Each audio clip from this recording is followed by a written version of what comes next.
What's up, everybody? Welcome to Hammerdown Motorsports. And if you guys are new to the channel, my name is Steve Fast, and behind me we have the 2019 Ram Rebel. Now, I was looking through the comments on yesterday's video, and guys are talking about the back window and how some of them tend to crack on the plastic, and I didn't know that it was on the outside or the inside, so kind of checked up on the forums and stuff like that. And after further inspection, it turns out that yes, I do have a small crack on the passenger side on the plastic on the inside. So that is not exactly what I wanted to see, and I think I'm gonna have to find a new dealership and take the truck in and have that looked at. So that is on my to-do list, trying to find a place where I can have this looked at, where I can actually trust if they have to replace the entire back window, they're gonna do that without having any problems in the future. But aside from that, we're gonna take the truck down to the shop, put it up on the lift. We're gonna kind of check out the front end, see if we can find that clunk, because it's been a while and I think it's time we finally go in there and have a look for that. And also, we're gonna be doing the oil change today from your requests in the comment section. So let's take it down and get it done.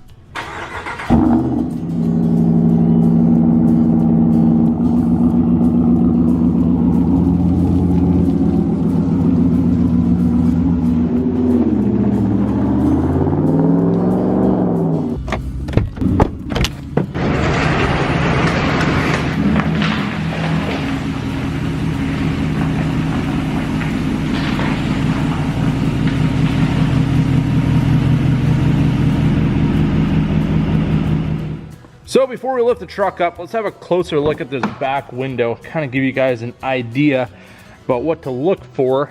So what we've got over here on the driver's side, it looks like maybe this is either a crack or a seam. It looks pretty straight. But over here on the passenger side, this one is definitely a crack. And you can see it kind of goes up in that upper area as well. So I haven't seen any water leaking just yet, but we're definitely gonna have to have this looked at. So big thanks to those of you who mentioned this in the comment section, that I did have that crack. I actually didn't even notice it until I read that comment and then went out and had a closer look. So yeah, probably wouldn't have noticed it until it leaked. So big thanks to you guys out there for looking out for me. So over here we have our oil and filter. I ended up going with Rotella because this is what I use in my Cummins, and now they make a gas version for kind of extreme use or whatever. So I figured it probably would work pretty well in this truck, seeing how we do put it through its paces. Also, I have my Mopar oil filter right here. So let's get our oil drained on our truck and get the filter out. All right, so to drain our oil, I'm gonna grab a 13mm wrench, break our drain plug free, and just take note on how much pressure it actually took to break that free. It wasn't a whole lot, so you don't have to put a snipe and two-hand this thing back tight. You'll end up stripping the plug, and eventually you'll end up stripping out the oil pan, which is the biggest thing I find with some of these Lubex places. They just don't really put a lot of thought into what they're doing, and they like to two-hand these things and cause you a lot of problems. So now let's see how this oil goes when we let the plug out of the drain pan. All right, actually it wasn't as bad as I thought. It's not nearly like the Fords. Those things like to make a shower all over my floor, especially with that new plug on the EcoBoost. So it does go over the sway bar a little bit, but we can clean that up no problem. So it actually drained out fairly quickly. Got a little bit left in there, but you can see on this sticker, it's not terrible. I mean, it is getting a little bit dark, but all in all, I mean, 3,000 miles. I just like to change it a little bit early, especially on the first one, just to get any kind of stuff that might be in there from the manufacturing process, just get it out of that engine. On the Corvettes, they actually change it at, I think, 500 miles, just for any kind of prevention of anything that might happen down the road. My Camaro, I think I ran it up to like 1,500, did my first oil change. And these trucks take about 7 quarts of oil, which you might think is a lot, but the Camaro takes 10, so yeah, could be a lot worse. All right, so our oil is now all drained out. Just gonna put our drain plug back in.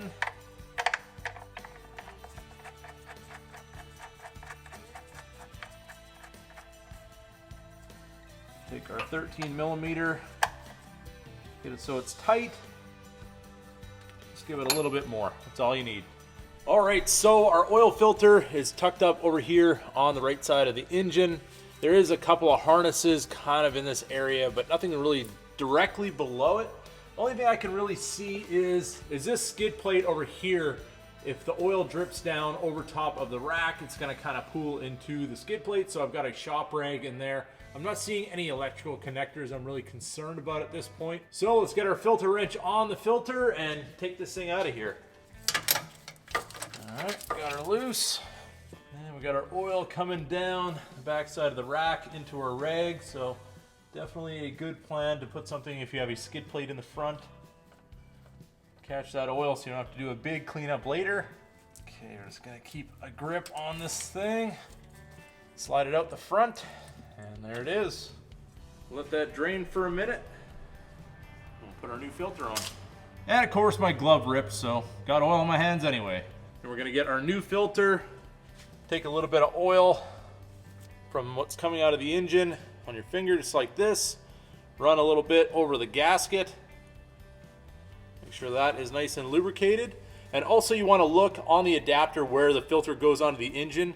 Make sure that the old gasket didn't stick on, because if you have two gaskets on your filter, it definitely will leak. And if you don't notice it soon enough, you could probably take your engine out. So we'll give that a few more minutes to drain, and then we're going to clean off our surface and install the new filter. All right, we're down to a slow drip. So we're going to take a clean rag, go up here, clean off the adapter. And we can take our new filter, just gonna slide it in, making sure we don't get any kind of dirt or anything in there. Then I'm just gonna put my hand up from the other side, line up our threads, screw it back into place. Now this is just the way that I did it, by pulling it out the front. You might be able to pull it out from the back. I've never done an oil change on one of these 2019s before, so this is just kind of the way I did it, and it seemed to work out. So then what I do, I just take a rag, put it on the filter, get a good grip on it, give it a good tighten by hand, and it's good to go. So this is the view from the back. You can see the oil kind of ran all over our steering rack here, and this rag is completely soaked. There's a lot of that ran right into our skid plate. And even though I had the rag there, it was still running out the holes. So there is a significant amount of oil that actually drops out through. So we're gonna have to do a little bit of cleanup here before we lower it down and fill up our new engine oil.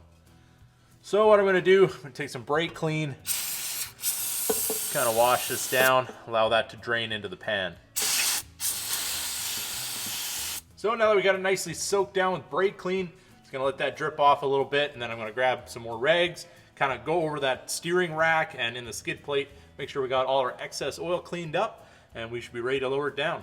So now while we have the truck up on the lift, we have had some issues with a little bit of clunking over bumps. So I just wanted to check the body bolts just to be sure. I have heard it over on the passenger side the most. It's an 18mm bolt, and I got my long ratchet here. Just gonna give it a little bit of a tighten, see if we can get it to move. Definitely got a little bit of movement out of that one. I wouldn't say it was loose. I wouldn't say it was super tight either.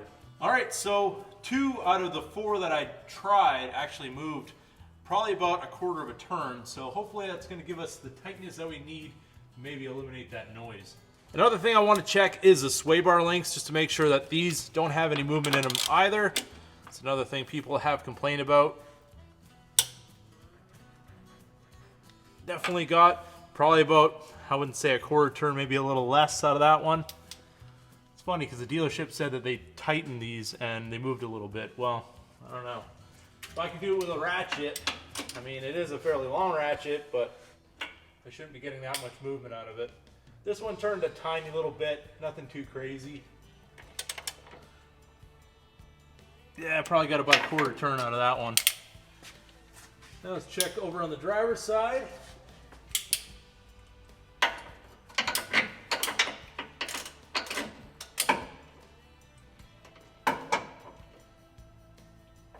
Yeah, this one's moving quite a bit.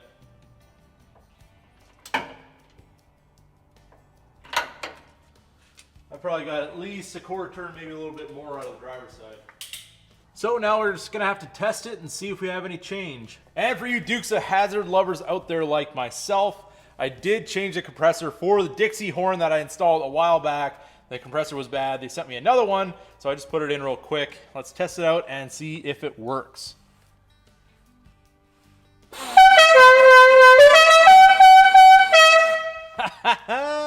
It sounds a whole lot better than it did before. Now I just have to finish the panel for the switch, and I think we'll be good to go for some Dukes of Hazzard horn action. So next up, we're going to take a clean funnel, take off our fill cap, set that aside, install our funnel.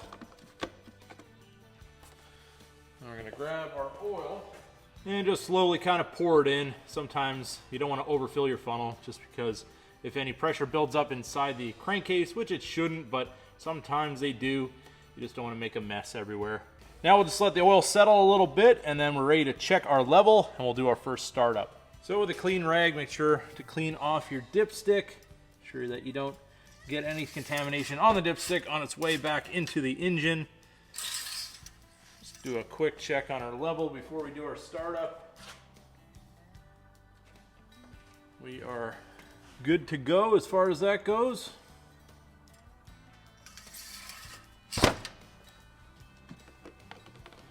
Pull out our funnel, reinstall our cap. Now we'll fire it up, make sure we build oil pressure, let it sit for about 5 minutes or so, and then we'll check our level.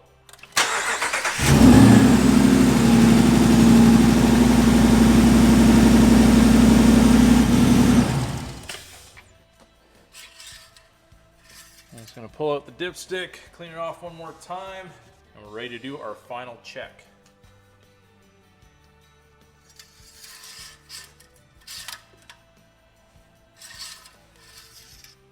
And as you can see, we are bang on the full mark, so we are good to go for this service, and this oil change is complete.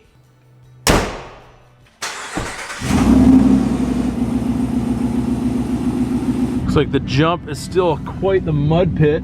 So now let's take it over to the bump in the driveway where we've heard the clunking noise before, and see if that tightening up the body bolts and our sway bar links helped our situation at all.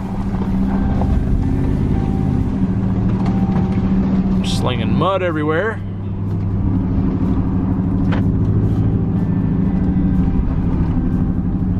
Oh, I didn't hear anything. It did feel a little bit tighter. I do apologize for the seatbelt warning. Get that seatbelt on. Let's turn around and try it one more time.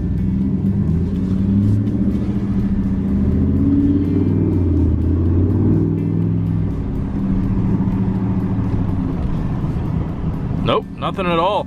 Because sometimes even on a warmer day like today, it's 46 degrees. Out here, just a tiny little clunk. So I think just tightening everything up helped us out, which the dealership could have done, but yeah. But I guess we'll see what it's like in the colder weather. So there it is, everybody, the oil change on the 2019 Ram. Hopefully the way that I did it kind of gives you guys an idea of what you're in for when you're going to be doing this on your own truck.